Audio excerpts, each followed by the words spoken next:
मैंने धीरे से कमरे के दरवाजे पे दस्तक दी और फिर गला साफ करते हुए कमरे में दाखिल हो गया।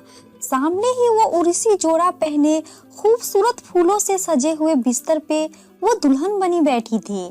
मैंने जब उसको देखा था, एक पल को तो मेरा दिल बेकाबू सा होने लगा था। वो एक अरबी लड़की थी, बेहद हसीन थी, लेकिन मेरी मजबूरी ये थी कि वो मेरी सिर्फ एक रात की ही दुल्हन थी। मैं जो कुछ घंटे पहले यहाँ कदम रखने से भी कतरा रहा था। दिल में मेरे अजीबोगरीब से डर आ रहे थे और मैं यही सोच रहा था कि आखिर लोग कैसे हलाला करने पे रजामंद हो जाते हैं। लेकिन अब जब खुद उस हसीन दोसीजा को देखा तो जैसे पहले ही नजर में मैं उस पे दिल हार बैठा था। फिर ऐसे ही दिलासे देकर खुद को समझाने लगा कि इसमें तो मेरा कोई नुकसान नहीं था, बल्कि मुझे तो इस बात का दुगुना फायदा था। एक तो मेरे अकाउंट में इस बात के लिए पैसे आ रहे थे, वहीं दूसरी तरफ मैं एक नेक काम कर रहा था कि पति पत्नी के बीच दोबारा से रिश्ता बनाने का काम कर रहा हूँ। खैर, मैंने दरवाजे को लॉक किया और धीरे धीरे कदम उठाता हुआ अपनी एक रात की दुल्हन की तरफ बढ़ने लगा। मेरे कदमों की छाप तो जैसे उसके दिल पे आड़ी चला रही थी। उसने फौरन खुद को घूंघट में समेट लिया और घुटनों में सर देकर हल्की सिसकियों की आवाज के साथ रोने लगी। उसकी आवाज ने मुझे ठिठकने पे मजबूर किया था। मुझे उसकी सिसकियों साफ सुनाई दे रही थी। वो रो रही थी। हालांकि ये जो हलाला हो रहा था उसकी मर्जी से हो रहा था। फिर रोना कैसा? जैसे ही मैं कमरे में दाखिल हुआ था, वो तो जैसे पत्थर बन चुकी थी। मैं बिल्कुल उसके सामने बेड पे जाके बैठा तो वो फौरन सिमटकर बेड के दूसरी तरफ हो गई। उसका ये अंदाज मुझे अब गुस्सा भी दिलाने लगा था कि भाई, अगर इतना ही दूर भागना था तो क्या जरूरत थी हलाला करने की। मैं कोई जबरदस्ती तो नहीं कर रहा था। मुझे यह काम करने के लिए कहा गया था और इस काम की मुझे पैसे भी दिए गए थे। खैर, मुझे तो अपना काम पूरा करना था जिसके लिए मुझे पैसे दिए गए थे। मैं अगले ही पल उसके करीब हो गया और मैं उसे हसीन कांच की गुड़िया का घूंघट उठाना चाहा तो उसने फौरन मेरा हाथ रोक दिया। कहने लगी कि आपको खुदा का वास्ता है, मेरे साथ कुछ भी मत करना। मैं अपने शौहर से बहुत मोहब्बत करती हूँ, बड़ी ही नेक और पर्दादार लड़की हूँ। मुझे मेरे शौहर के अलावा आज तक किसी ने नहीं छुआ। मैं कैसे किसी और को वो दर्जा दे सकती हूँ? आप प्लीज मुझसे दूर रहे। वो हाथ जोड़कर रोने लगी थी, जबकि अगले ही पल मुझे गुस्सा आ चुका था। कैसी बहकी बहकी बातें कर रही थी। मैं कहने लगा, ए लड़की, क्या ड्रामेबाज कर रही हो? तुम्हारी अकल पे पर्दा पड़ गया है क्या? मैं तुम्हारा शौहर हूँ। तुम्हारा पहला शौहर तो तुम्हें तलाक दे चुका है और अब तुम सिर्फ मेरी बीवी हो। तुम पे मेरा हक है और यह निकाह मैं तुमसे जबरदस्ती नहीं किया, तुमने खुद रजामंदी दी है। फिर तुम कैसी और कौन होती हो जो मुझे अपने करीब आने से रोकोगी? इस वक्त मेरे जज्बात पूरे आवो ताप से जाग उठ रहे थे। उसे खूबसूरत और नाजुक सी लड़की को बाहों में लेने के लिए मेरा दिल मचल रहा था और वो थी कि नखरे दिखा रही थी। मैंने उससे कहा कि मैं तुम पे पूरा हक रखता हूँ और हलाला कैसे होता है ये तुम भी अच्छी तरह जानती हो। मेरी बात सुनकर वो बिल्कुल खामोश हो चुकी थी और फिर थोड़ी ही देर बाद रोने लगी। मगर अगले ही पल मैं उसके बंधे हुए हाथ पकड़ लिए। उनके नरम मुलायम हाथ तो जैसे मुझे अलग ही दुनिया में ले जा चुकी थी।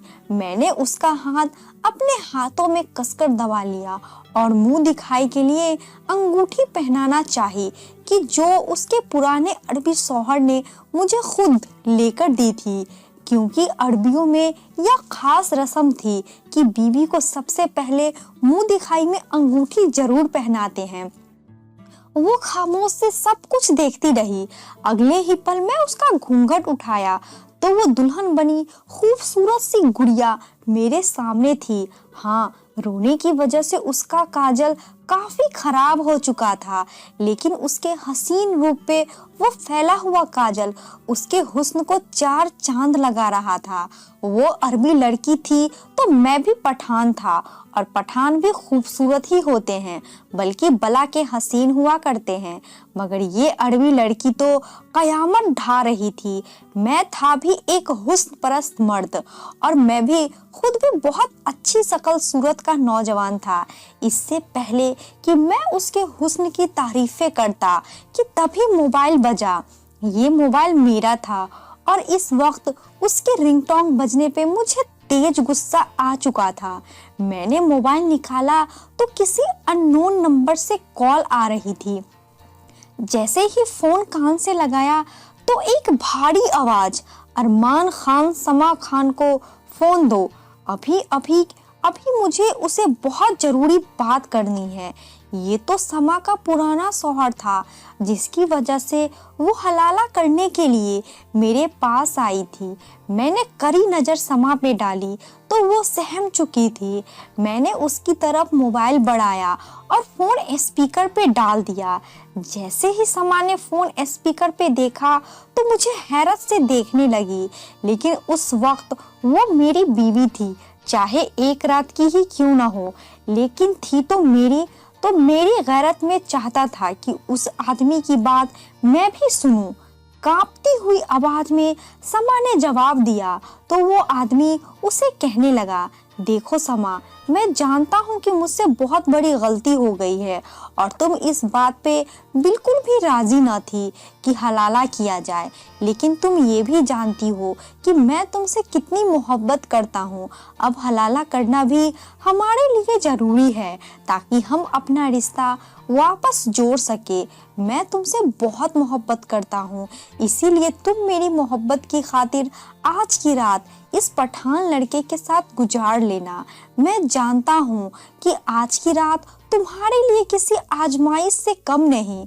मुझे तुमसे कोई गिला नहीं होगा, बस हलाले की तमाम शर्तों को लाजमी से पूरा कर देना। उसका पुराना शौहर उसे यह सब कुछ समझा रहा था, और वो अपने मुंह पे हाथ रख अपनी हिचकियां रोक रही थी। गुस्से से मेरे काने की लवे तर्क सुर्ख हो चुकी थी। वो कौन होता है समा को इजाजत देने वाला? अगले ही पल उसने मोबाइल वहीं बेड पे पटक दिया और चेहरे पे हाथ रखकर फूट फूट कर रोने लगी। उस वक्त पता नहीं क्यों मुझे भी समा पे तरस आ गया था। पता नहीं यह मर्द जात औरत पे इतना जुल्म क्यों करते हैं। हालांकि मैं भी एक मर्द था, लेकिन मेरी सोच और मर्दों से अलग थी। 3 शब्द तलाक के मुंह से निकाल दो, उसके बाद हलाले के नाम पे उसे किसी के भी सामने पेश कर दो। मैं धीरे धीरे समा के करीब गया और उसे अपनी आगोश में भरकर उसे तसल्ली देने लगा। मेरी तसल्ली भरा स्पर्श पाकर वो भी पिघल गई थी और मेरे सीने से लगकर रो चली। मैं भी उसे काफी देर तक तसल्ली देता रहा, और फिर जिस मकसद के लिए ये शादी की गई थी वो मकसद भी पूरा करना था, यानी कि हलाला करना जरूरी था। और मैंने समा के साथ वो सब कुछ किया जो एक मियाँ बीवी का रिश्ता होता है। हालांकि जब मैं समा को छुआ तो पहले पहले उसने इनकार किया था, लेकिन फिर हालत की नाजाकत को देखते हुए उसने अपने आप को बचाना छोड़ दिया था। वो भी जानती थी कि बिना हलाला किए उसके पुराने शौहर से रिश्ता नहीं बनेगा। पता नहीं क्यों, लेकिन समा से रिश्ता बनाने के बाद मेरे दिल में अजीब से जज्बात जन्म लेने लगे थे। काम होने के बाद वो फौरन ही मेरी बाहों से हटकर दूसरी तरफ सिमटकर लेट गई थी। हालांकि मेरा दिल चाह रहा था कि मैं उसे अपनी बाहों के लिए लिटा रखूं। मेरा दिल कर रहा था कि मैं समा से बातें करता रहूं, और इसी इरादे से मैंने समा से इधर उधर की बातें करने लगा। वो भी मेरी बातों का जवाब देने लगी, और फिर बातों ही बातों में उसने मुझे अपने पुराने शौहर के बारे में ऐसी बात बताई कि मैं दंग रह गया। उसने खुलासा किया कि ये मेरा शहर मुझे कई बार मैं एक अफगानी पठान हूँ, लेकिन एक गरीब फैमिली से ताल्लुक़ रखता हूँ। मुझे से बड़ी 2 बहनें बैठी हुई है शादी के लिए, लेकिन दहेज की कमी के चलते उनकी शादियां नहीं हो पा रही थी। मेरे पापा इस दुनिया में नहीं है, सिर्फ उस घर का कमाने वाला मैं इकलौता सहारा हूँ। पहले पहल तो मैंने अपने शहर में ही रहकर नौकरी तलाश की, लेकिन जब कोई काम नहीं मिला तो दुबई चले आया। मेरा दोस्त पहले से ही दुबई में काम करता था और उसने ही मुझे यहाँ दुबई बुलाया था। कह रहा था, मेरे पास एक ऐसा काम है कि तुम एक ही महीने के लाखों रुपए कमा सकते हो। अपने दोस्त की बातों में आकर मैं यहाँ चला आया और जब मैंने पहला कदम उस हॉल में नुमा कमरे में रखा तो ऐसा लगा जैसे दलदल में धंस चुका हूँ। भले ही ये गलत था, मैं खुद इस बात के खिलाफ था, मगर मेरी मजबूरियां मुझे यहाँ तक ले आई थी। हवा में ठंडी नमी खुली हुई थी, मगर मेरे चेहरे पे पसीने की बूंदें चमक रही थी। अपनी 26 साल की जिंदगी में मैं किसी भी लड़की को आज तक टच नहीं किया था और आज जिस काम के लिए आया था वो काम ही ऐसा था, तलाकशुदा अरबी औरतों से हलाला करना, और उसके बदले मुझे एक ही रात के 70,000 रुपए मिल रहे थे। मैंने दिल को समझाया कि जब यहाँ तक आ चुका हूँ तो आगे जाने में कोई भी हर्ज न था। मुझे यहाँ लाने वाला मेरा दोस्त, जिनका नाम अमन खान था, मेरी बदहवासी देखकर मुझे घूर कर देखने लगा, जैसे कह रहा हो कि अब चलो भी, सोचते रहो, घर पे तुम्हारी दोनों बहनें शादी के इंतजार में बूढ़ी हो जाएगी। मैंने हॉल में एक नजर दौड़ाई तो मुझ जैसे कई नौजवान लड़के आपस में हंस बोल रहे थे। उन्हें तो कोई फर्क ही नहीं पड़ता था। शायद ये भी उनकी नजर में एक नेक काम था कि वो हलाला कर रहे थे। मुझे मेरा दोस्त राहदारी से गुजरा हुआ एक कमरे में ले आया, जो कि वहाँ का दफ्तर समझा जाता था। ये हलाला सेंटर था जिसे एक घर में बनाया गया था और यहाँ बड़ी बड़ी राजदारी से अरबी औरतें का हलाला करवाया जाता था। जब यह बात मुझे मेरे दोस्त ने कही तो मुझे यह सुनकर बड़ी हैरत हुई थी कि अरबी औरतें अफगानी मर्दों से ही क्यों हलाला करवाना चाहती है। मैंने यह सवाल अपने दोस्त से किया तो वो मुस्कुराने लगा, कहने लगा, जब तू किसी अरबी औरत के साथ हलाला करेगा तो पता चल जाएगा। मेरा दिल इस काम के लिए मुतमईन नहीं था, लेकिन मैं इतनी तो जानकारी रखता था कि तलाक क्या होता है और हलाला किसे कहते हैं। लेकिन मैं पिछले कई महीनों से बेरोजगार था। मेरे पास इतने पैसे भी ना थे कि वापस अफगानिस्तान चला जाऊं। इसीलिए मैंने खुद को इस बात के लिए तैयार कर लिया कि बस इतने पैसों का इंतजाम हो जाए कि वापस अफगानिस्तान चला जाऊं और फिर लौटकर इस दलदल में नहीं आऊंगा। वहीं छोटा मोटा काम करूंगा, लेकिन ये गंदा काम कभी नहीं करूंगा। खैर, मैं अपने दोस्त के साथ दफ्तर में दाखिल हुआ तो सामने एक भारी भरकम शरीर जिस वाली अरबी खातून बैठी थी, जिसे सर से लेकर पैर तक नीले रंग का अबाया पहन रखा था और चेहरे पे मेकअप थोका हुआ था। मेरे दोस्त ने ही मेरी यहाँ रजिस्ट्रेशन करवाई थी और मैं वहीं सर झुकाए बैठा उंगलियां मरोड़ रहा था, क्योंकि मैं आज तक ऐसा माहौल नहीं देखा था। हमारे पठानों में तो बीवी को कभी तलाक नहीं देते, चाहे कुछ भी हो जाए। हमारे यहाँ तो गैरत का मामला हो जाता है। हम पठान अपनी बीवी पे किसी गैर की नज़र भी बर्दाश्त नहीं करते थे।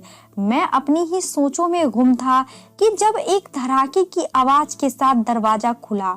काले बुर्के में एक नौजवान लड़की और एक मर्द अंदर दाखिल हुए, जिन्हें उसे अरबी मैडम ने एक तरफ बैठने का इशारा किया और हमसे कहा कि आप लोग बाहर जाएं।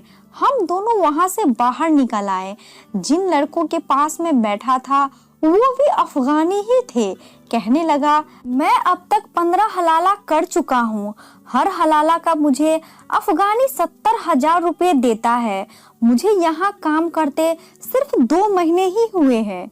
यह सुनकर तो मैं हैरत में डूब गया था कि 15 हलाले में मैं सोने चला गया कि जो कुछ मैंने हलाला के बारे में सुना है उसमें तो ऐसा कुछ भी नहीं होता। इस हलाला सेंटर में जो हो रहा था, तभी एक लड़का मुझे बुलाने के लिए आया। मैं जैसे ही दोबारा दफ्तर में दाखिल हुआ तो अर्मी मैडम ने हाथ में पकड़े फोन के इशारे से कहा, ये लड़का हलाले के लिए ठीक रहेगा। वो बुर्का पहनी हुई लड़की तो सिसक सिसक कर रो रही थी और बार बार साथ बैठे आदमी का बाजू पकड़कर उसे न जाने को कह रही थी। वो लड़का उसे घूर घूर कर चुप करवा रहा था। मेरे हाथ पांव तो जैसे कांप रहे थे। मेरे लिए ये काम बड़ा ही मुश्किल था, लेकिन जब यहाँ तक आ चुका था तो पैसों की खातिर हलाला भी करना जरूरी था। उसका शौहर खुद उसे अपने पास बिठा कर समझा रहा था। उसकी हालत तो मुझसे भी काफी खराब लग रही थी, जैसे ही अंदर बहुत ही बातें उसे परेशान कर रही हो। मैंने एक नजर उस लड़की को देखा था। फिर वहाँ पे एक मौलवी को बुलाया गया और उन्होंने मेरा उस लड़की के साथ निकाह कर दिया। उसका पुराना शौहर वहाँ सामने बैठे बहुत ही खुशी से हमें देख रहा था। उसके चेहरे पे अजीब सी चमक थी। मुझे हैरत हो रही थी कि कैसा शौहर है। उसकी बीवी आज की रात किसी और की बाहों में होगी और वो वहाँ बैठा मुस्कुरा रहा था। गैरत नाम की चीज नहीं थी उसके अंदर। फिर मैंने सोचा, अगर गैरत नाम की चीज होती तो फिर तलाक ही क्यों देता। एक नजर रोती सिसकती उस लड़की पे डाला जिसका नाम समा खान था। उसके खूबसूरत दुधिया हाथ ही मुझे दिखाई दे रहे थे। इतनी खूबसूरत नाजुक सी लड़की पे क्या जुल्म तोड़े थे उसके शौहर ने, पता नहीं क्यों, लेकिन मुझे तो अपने फैसले पे भी पछतावा हो रहा था कि आखिर मैं यहाँ क्यों आया। जब निकाहनामे पे साइन हो चुके थे तो वो लड़की फूट फूट कर रोने लगी थी। उसकी रोती हुई आवाज पर मैंने जैसे ही उसके चेहरे की तरफ ध्यान दिया तो एक पल के लिए मैं पलके झपकाना भूल चुका था। इतनी खूबसूरत लड़की तो मैंने पूरे पठान कबीले में नहीं देखी थी। मैं तो जैसे हर चीज से बेगाना हो चुका था। उसके चेहरे को फटी फटी आंखों से देखने लगा।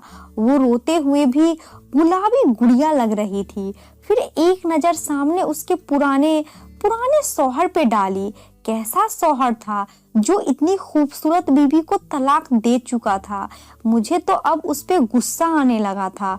उस लड़की का मुझे निकाह हो चुका था तो वो शिकायती नजरों से अपने शौहर की तरफ देख रही थी और उसके शौहर के चेहरे पे मुस्कुराहट थी। कहने लगा, फिक्र मत करो, बस 1-2 दिन की बात है। उसके बाद वैसे भी तुम्हें लौटकर वापस मेरे पास ही आना है। ये अल्फाज कहते हुए उस इंसान ने मेरे चेहरे की तरफ देखा था। मेरी गैरत पर तो जैसे तमाचा लगा हुआ था। मुझे तो अपने वजूद से घिन आने लगी थी। यहाँ तो रिवायत का मजाक बनाकर रख दिया गया था। भला ऐसे थोड़ी होता है। हलाले जब मर्जी करे 3 शब्द के बोल दो और जब मर्जी करे उसे हलाले के नाम पे उसके ऊपर जुल्म के पहाड़ तोड़ दो। जैसे यहाँ पे हमारे समाज में ये बात रिवाज बन चुकी है। क्यों औरत को पाँव की जूती समझा जाता है। जब दिल करे उसे तलाक दे दो और जब दिल करे उसे दूसरे मर्दों के पास रातें गुजारने के लिए भेज दो और फिर दोबारा से उसे अपनी जिंदगी में शामिल कर लो। कभी उस औरत से पूछा है कि उस पे क्या गुजरती है। मगर मुझे जैसे मजबूर लड़का कभी कभी मजबूरी की वजह से भी ये काम करने पे मजबूर हो जाया करते हैं। खैर, वो मेरे साथ एक दिन के लिए विदा होकर आ चुकी थी। वो मेरी बीवी थी। मैं उस पे हक रखता था और गुजरी रात मैंने उसे अपना हक भी वसूल कर लिया था। सुबह हुई, वो अभी तक सो रही थी। मैं सुबह सुबह उठा तो मेरी नज़र उसके चेहरे पे पड़ी। मैंने अपना सर झटक दिया। मैंने हमेशा की तरह आज भी नाश्ता खुद ही बनाया था। जब नाश्ता करने बैठा तब वो बिस्तर से उठी थी। मुझे वहीं बैठा देखकर फौरन दुपट्टा ठीक किया। भले ही वो मेरे लिए अभी तक अनजान थी, मगर मैं वक्त का बड़ा ही पाबंद था। देर से उठने वाले लोग मुझे बिल्कुल भी पसंद नहीं। इसीलिए थोड़ा गुस्से से कहने लगा, इन्हीं हरकतों की वजह से तुम्हें तुम्हारे शौहर ने तलाक दी होगी। औरत जात इतनी लेट उठे तो मर्द को तो गुस्सा आएगा ही। ये सुनकर उसका रंग जर्द पड़ा था। एक मर्तबा फिर आंसू उसकी आंखों से बहने लगे थे। मेरा तंज शायद उसे बर्दाश्त नहीं हुआ था। वो उठकर वॉशरूम में चली गई, लेकिन उसकी आंखों में चमकते आंसू मेरे दिल को बेचैन कर गया था। मैं खुद को भला बुरा कहने लगा। क्या जरूरत थी उसे डांटने की? वो बेचारी तो पहले ही इतना परेशान है। मैंने तो सोचा था कि बस वक्ती लगाव होगा, उसे अपना काम पूरा करके उसको तलाक दे दूंगा। इसीलिए बगैर कोई खुशफहमी पाले उसके साथ सख्त रवैया रख रहा था। मगर जब वो नहाकर आई तो उसका निखरा रूप देखकर मेरा दिल फिर से बेईमान हुआ था। मुझे लग रहा था कि मेरा दिल उसकी तरफ खींचा चला जा रहा है। बालों से पानी की बूंदें उसके गालों पे लुढ़क कर ऐसा लग रहा था जैसे मोती चमक रहे हैं। उसका हुस्न शीशे की तरह चमक रहा था। उसे देखकर मुझे रहा न गया और मैं सोफे से उठकर उसके पास आ गया और अपनी उंगलियों से उसके गाल पे आए पानी को अपनी उंगलियों से साफ करने लगा और बख्तियार मेरे होठ उसके गर्दन पे जाकर टिक गए थे। वो फौरन 2 कदम पीछे हटी थी। कहने लगी, आप हलाला कर चुके हैं, इसीलिए आप मुझसे दूर रहे। मैंने उसे गौर से देखा। एक ही रात में वो मुझे इतनी अपनी अपनी सी लगने लगी थी। मेरा जी चाह रहा था कि अपनी बात से मुकर जाऊं। मेरा दिल अब उसे पाने की जिद करने लगा था। मैं सोचने लगा कि कैसे यहाँ पे आने वाले नौजवान मुसलमान होते हैं, एक रात के हलाले के लिए मान जाते हैं, जबकि ऐसा कोई भी तरीका इस्लाम में मौजूद नहीं है। अभी मैं यही सोच रहा था कि दरवाजे पे दस्तक हुई। उस लड़की ने फौरन से दरवाजा खोला तो सामने उसे हलाला सेंटर की इंचार्ज खड़ी थी। कहने लगी, चलो अच्छा है कि तुम दोनों उठ गए, मेरे ऑफिस में आओ ताकि बाकी की कार्यवाही भी हो सके। जो कुछ समा ने मुझे रात को अपने शौहर के बारे में बताया था, मैं सोच चुका था कि अब मुझे आगे क्या करना है। जैसे ही मैं ऑफिस पहुंचा, उस औरत का शौहर कुर्सी पे बैठा था। मुझे देखकर मुस्कुराकर, लेकिन समा अपने शौहर को देखकर रोने लगी और बख्तियार उसके गले लग गई। ये देखकर तो मुझे बहुत जोर का झटका लगा था। इस वक्त भी वो लड़की मेरी बीवी थी, एक पठान की बीवी थी। उसकी हिम्मत कैसे हुई किसी गैर के साथ लगकर रोए। मैंने तेज कदम बढ़ाए और बाजू से पकड़कर समा को उसके पुराने शौहर से पीछे किया था। ये देखकर उसका शौहर गुस्से से मुझे घूरने लगा। कहने लगा, ये क्या बदतमीजी है। मैंने कहा, ये मेरी बीवी है, हमारा गैरत है। जब तक ये हमारे निकाह में है, हम उनको तुम्हारे पास नहीं छोड़ सकते। उसका शौहर कहने लगा, ठीक है, मैं इसे डिवोर्स पेपर अपने साथ लाया हूँ, तुम साइन करो और अपने पैसे उठाओ। मैंने कहा कि जैसा हलाला तुम कह रहे हो ऐसा शरीयत में नहीं है और मुझे ये लड़की अच्छी लगी, मैं इसे तलाक नहीं देना चाहता।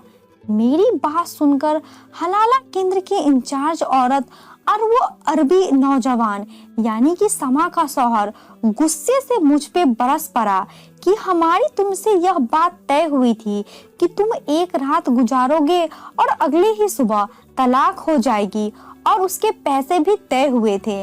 मैंने कहा मैं पठान हूँ, हमारे पठानों में ऐसा नहीं होता। हम औरत की सौदेबाजी नहीं करते, हम या तो मर जाते हैं या फिर मार देते हैं, लेकिन अपनी गैरत का सौदा नहीं करते। और समा अब मेरी बीवी बन चुकी है और हम समा को तलाक नहीं देंगे। मेरी बात सुनकर वो अरबी नौजवान परेशान हो गया था। वो इंचार्ज मुझे दूसरे कमरे में ले गई और कहने लगी, तूने अपने पैसे और बढ़ा लो, मैं उसे अरबी से पैसे ज्यादा दिलवा दूंगी तुम्हें, लेकिन देखो ये मेरा कारोबार है, तुम अपनी बात से फिर नहीं सकते। हर हाल में तुम्हें समा को तलाक देनी ही होगी। मैंने कहा मैं नहीं दूंगा समा को तलाक। अगर तुम लोगों ने दोबारा ये बात कही तो मैं पुलिस में जाकर तुम लोगों की पोल खोल दूंगा कि तुम लोगों को खुफिया तौर पे अफगानी नौजवान को पैसों का लालच देकर एक गैर सरे काम करते हो। ये सुनकर उस औरत की रंगत सफेद पड़ गई थी। वो मेरी मिन्नतें समाजीत करने लगी, फिर कहने लगी, अच्छा ऐसा करते हैं, 1 महीना तुम समा के साथ रह लो। अगर उसके बाद तुम्हारा दिल भर जाए तो बेशक तुम उसे तलाक दे देना, उसका शौहर तुम्हें पैसे इतने ही देगा। वो इंचार्ज औरत शायद ये समझ रही थी कि मुझे शायद यह जज्बाती खुमार है जो कुछ समय गुजरने के बाद खत्म हो जाएगा, लेकिन मेरे लिए ये मेरी गैरत की बात थी। समा मेरी बीवी थी, मेरी गैरत थी और मेरी इज्जत थी। वो औरत कहने लगी कि 1 महीने के लिए अलग रहने का इंतजाम भी तुम्हारे लिए हो जाएगा। मैं इंचार्ज की बात पे राजी हो गया क्योंकि फिलहाल मैं खाली हाथ था। अगर समा को अपने साथ रखता भी तो कहाँ रखता, मेरे पास रहने का इंतजाम भी नहीं था। लेकिन मैं सोच चुका था कि 1 महीने में कुछ भी करके पैसों का इंतजाम करूंगा और समा को अपने साथ अपने देश ले जाऊंगा। वो इंचार्ज मुझे वहीं कमरे में छोड़कर चली गई। आधे घंटे बाद वापस आई, लेकिन बेहद परेशान थी। कहने लगी, इसीलिए मैं पठानों को इस काम के लिए नहीं रखती। अगर तुम्हारी जगह कोई और होता तो पैसे लेकर बात खत्म कर देता, लेकिन तुम लोग हर बात गैरत पे ले जाते हो। तुम्हारे दोस्त ने तुम्हारी जमानत दी थी, लेकिन तुम तो। फिर वो कहने लगी, बड़ी मुश्किल से मैंने उसके शौहर को राजी किया है तुम्हारे लिए। उसके शौहर ने एक फ्लैट किराए पे लिया है, लेकिन देखो 1 महीने तक तुम समा को छोड़ दोगे। मैंने उस इंचार्ज औरत के सामने हामी नहीं भरी थी, बस चुपचाप खड़ा रहा, क्योंकि जो बात समा ने मुझे अपने शौहर के बारे में बताई थी, मैं उसे किसी कीमत पे उसके पुराने शौहर के पास नहीं छोड़ सकता था। उस रात में जो राज मैंने जाना था, मैं एक इंसान होने के नाते कभी भी समा को इस गुनाह के दलदल में नहीं फेंक सकता था। बेशक वो पर्दादार थी, हया वाली थी और नेक लड़की थी। अपने शौहर के अलावा किसी दूसरे मर्द की ख्याल से भी कांपती थी, लेकिन वो शरीयत से लाइल्म थी और अरबी आदमी जो कुछ उसके साथ मोहब्बत के नाम पे करता था वो एक नाजायज काम था। मैं समा के साथ उसके फ्लैट में रहने लगा, लेकिन वो मुझे हर वक्त डरी सहमी सी दूर दूर रहती थी। लेकिन मैं फासलों का कायल न था।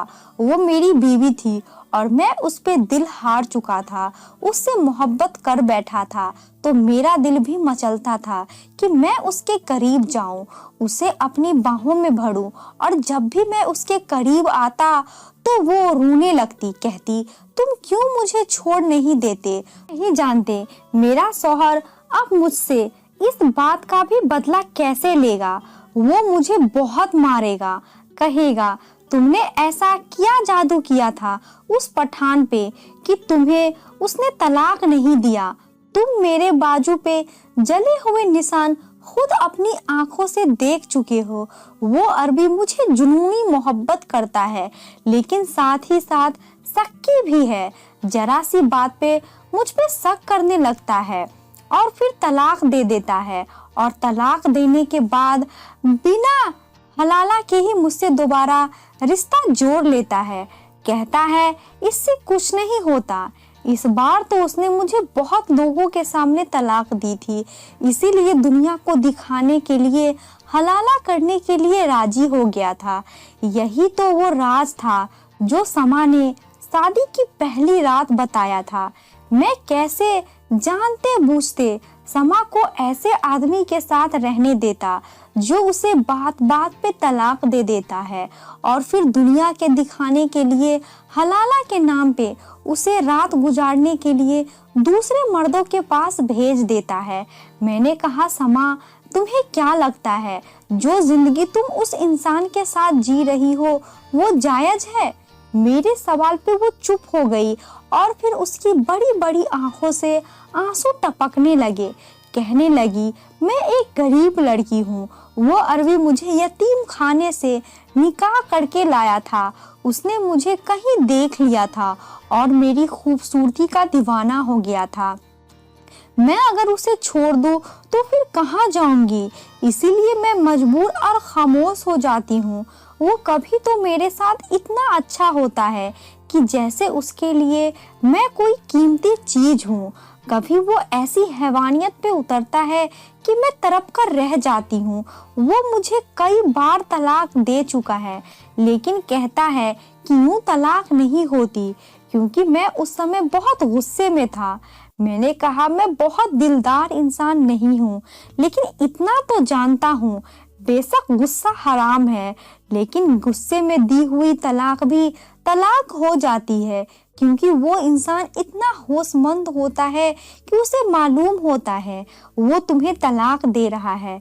तो अगर तुम उस इंसान के साथ ऐसे ही जिंदगी गुजारना चाहती हो तो ठीक है, तुम्हारी मर्जी है, लेकिन जो इंसान तुम्हें एक बार ठीक से नहीं बसा सका वो तुम्हें बाद में कैसे बसाएगा?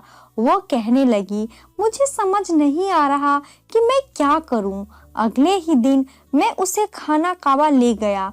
वहां जाकर मैंने यही दुआ की कि हमें नेक राह पे चलने की जिंदगी अता फरमाए और गुनाहों से बचने की तौफीक अदा करे। मैं नहीं जानता था मेरे उठाए जाने वाले अगले कदम का अंजाम क्या होगा, लेकिन मैं पुलिस स्टेशन जाकर सारी बात बता चुका था।